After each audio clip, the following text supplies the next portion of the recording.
আসসালামু আলাইকুম সবাইকে। ভালোবাসার নীল ঠিকানা গল্পের ৩৮ নম্বর পার্ট। তো বেশি কথা না বলে চলুন গল্প শুরু করা যাক। আয়াজকে বিদায় দিয়ে পিহু ক্ষান্ত হলো। বিয়েটাও করবে না এটা মনে মনে ভেবেই রেখেছে। প্রেমে পড়বো না বলেও পিহু আয়াজের প্রেমে এমনভাবে আছাড় খেয়ে পড়েছে যে এই ছেলেকে ছাড়া ওর গতিই নেই। পিহু সমস্ত প্ল্যান করে রেখেছে, বাবার সম্মান আর ওর প্রেম দুটোকেই বাঁচাতে হবে। তার জন্য বিয়ের আসরে বেহুশ হলেও পিহু রাজি। আর এদিকে মায়ান আয়াজ তো রয়েছেই, ওরা ঠিক কিছু একটা করবেই। যদিও পিহুর আয়াজের উপরে বিন্দুমাত্র ভরসা নেই, কিন্তু মায়ানের উপর ১০০ বিশ্বাস আছে।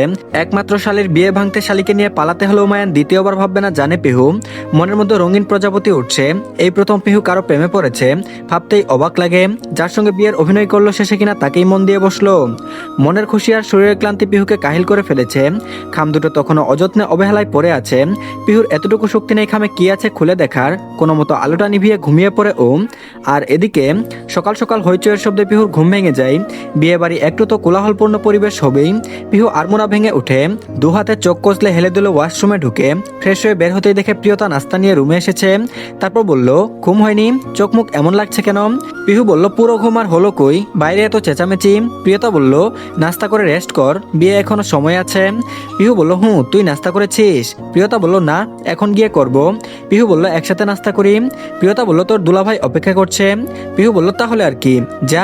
কি এক জীবন, একসাথে পৃথিবীতে এলাম কিন্তু একসাথে থাকতে পারলাম না। প্রিয়তা বলল, সময় তো চলে যায়নি, আমরা সবাই একসাথে থাকবো। পিহু বলল, হ্যাঁ, বাবুটা পৃথিবীতে আসলে আমার কাছে নিয়ে আসবো, তখন তুই আপনা আপনি চলে আসবি। প্রিয়তা হেসে জবাব দেয়, তোর কাছেই রাখবো, আমি ওকে একা বড় করতে পারবো না।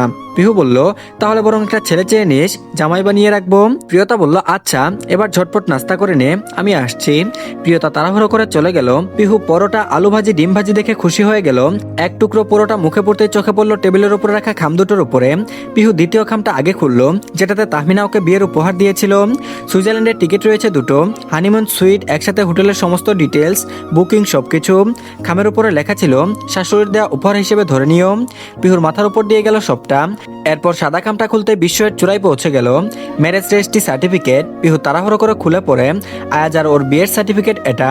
দিন তারিখ সব বলে দিচ্ছে। এতদিনে যে বিয়েটাকে পিহু অভিনয় বলে জেনে এসেছে, আদৌতে সেটা কখনো অভিনয় ছিলই না, সবটা সত্যি ছিল। পিহু আয়াজ অনেক আগে থেকেই বিবাহিত, কিন্তু কিভাবে? তারপর বলল, আফতাব আঙ্কেল। পিহু তাড়াহুড়ো করে কল করলো কাউকে। ওপাশ থেকে কল রিসিভ হতে পিহু অধৈর্য গলায় বলল, আমার হাতে একটা ম্যারেজ রেজিস্ট্রি পেপার এসেছে, আয়াজ রায়ান আর প্রত্যুষা রহমানের। এটা কি সত্যি আফতাব আঙ্কেল?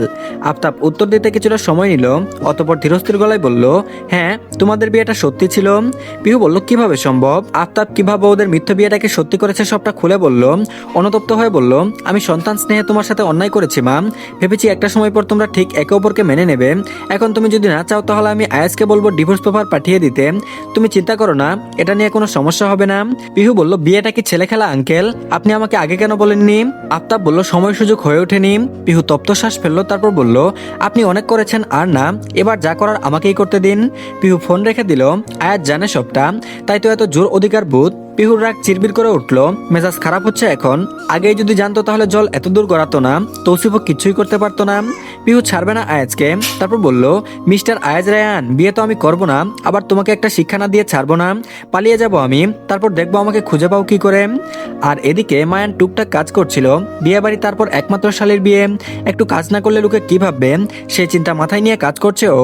পিহুর একদল মেয়ে কাজিন এসে মায়ানকে পাকড়াও করে বলল, কি ব্যাপার মহিলা মণ্ডলী, কি চাই? মেয়েগুলো খিলখিল করে হেসে উঠে বলল, আপনাকে চাই দুলা ভাই। মায়ান বলল, উপায় নেই, অলরেডি বুক।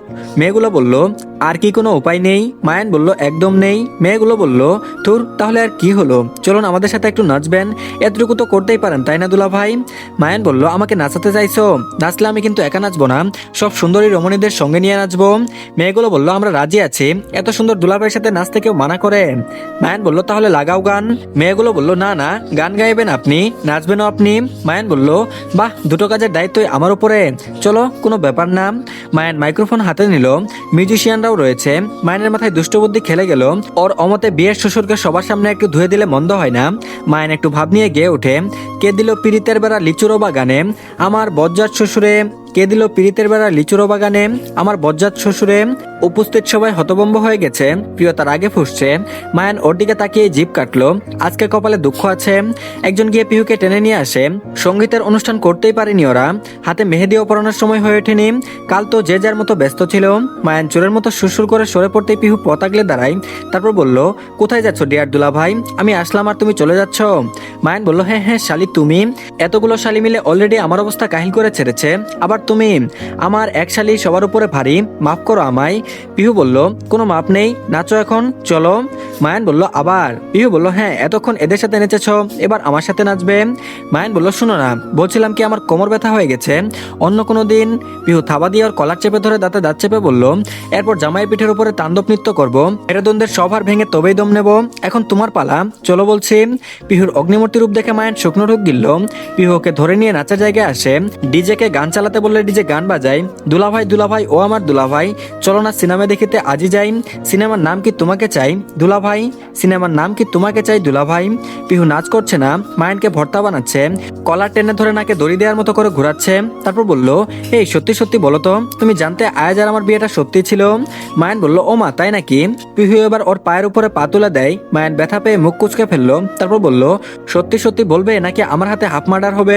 মায়ান বলল, সত্যি বলছি, একটু একটু জানতাম। পিহু বলল, হারামি একটা। মায়ান বলল, সে কথা বাদ দাও, এখন কি করবে সেটা বলো। পিহু বলল, বিয়ে ভাঙবো। মায়ান বলল, বাহ, একদম সঠিক সিদ্ধান্ত, পরিকল্পনাটা বলো। বাড়ির বড় জামাইয়ের কিছু একটা হয়ে গেলে নিশ্চয়ই বিয়েটা ভেঙে যাবে, কি বলো?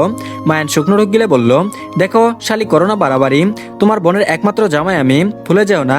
এই আমার জন্য তুমি খালা হতে পারছো, আমাকে মেরে ফেলবে মানে বিয়ে ভাঙার আরো অনেক উপায় আছে। পিহু বলল, ফালতু পেঁচাল রেখে আইডিয়া দাও। মায়ান বলল, আপরটার অ্যাক্সিডেন্ট করিয়ে দেই। পিহু বলল, ছে, পুলিশ হয়ে এসব চিন্তা করো তুমি? মায়ান বলল, তাহলে কি করতে চাও? পিহু বলল, আমি কিছু জানি না, 5 জোহর বরযাত্রী আসবে, 12টা নাগাদ আমি যেন শুনতে পাই বিয়ে ক্যান্সেল হয়ে গেছে, পরেরটা আমি সামলে নেব। মায়ান বলল, আরে আমি কি করব, এর চেয়ে বরং ভাইরা ভাইকে বলি তোমাকে এসে নিয়ে যাক। পিহু বলল, ওই হারামির নামও নেবে না, ধোকাবাজ একটা। তোমার কি মনে হয় আমি বিয়ে ভাঙছি ওর জন্য? মায়ান বলল, তা নয় তো কি। পিহু বলল, আমার আপরটাকে পছন্দ না, তাই বিয়েটা করব না। যে আমাকে ধোকার মধ্যে রেখেছে তার কাছে যাওয়ার তো কোনো প্রশ্নই আসে না।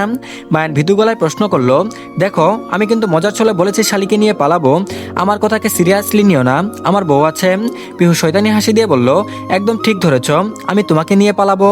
মায়ান বলল, ছি ছি, লোকে কি বলবে? পিহু বলল, সেটা দেখার দায়ভার কি আমার? মায়ান বলল, আর তোমার বোন? পিহু বলল, একসঙ্গে মায়ের পেট শেয়ার করেছি, এবার না হয় জামাই শেয়ার করব।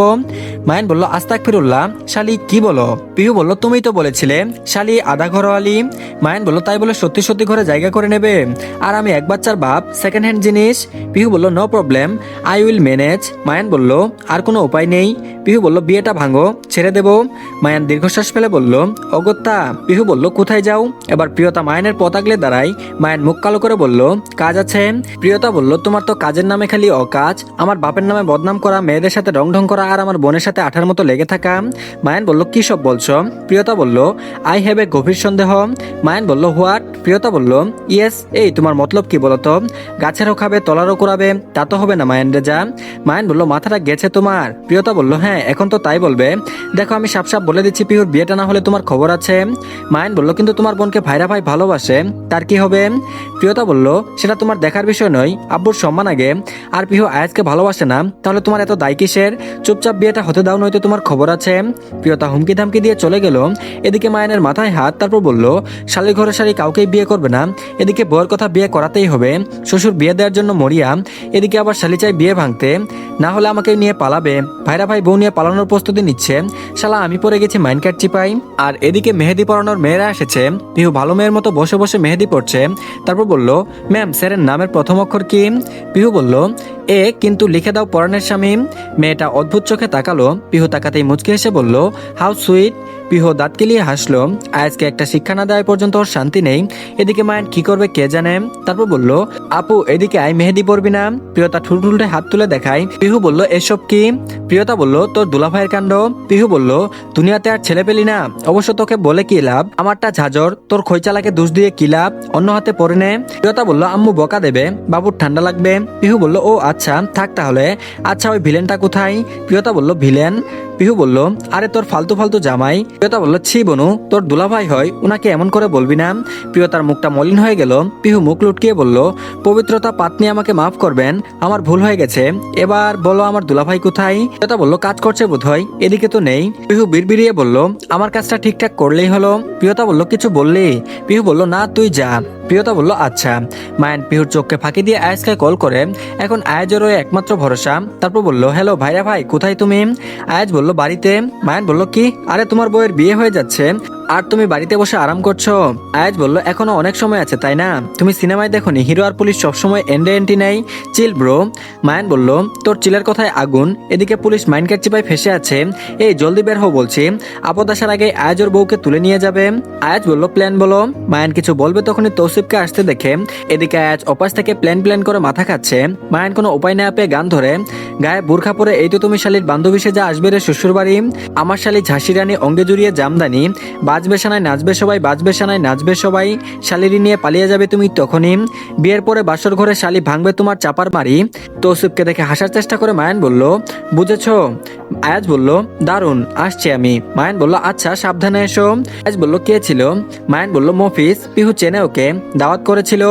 আয়াজ বলল, গান গাওয়ার দরকার কি? মায়ান বলল, এমনিও জানতে চাইলো তাই, ওর বউয়ের পছন্দের গান ও পারে না তাই আমাকে বলে দিতে হয়। তৌসিফ সন্দেহান চোখে তাকিয়ে ওখান থেকে চলে গেল।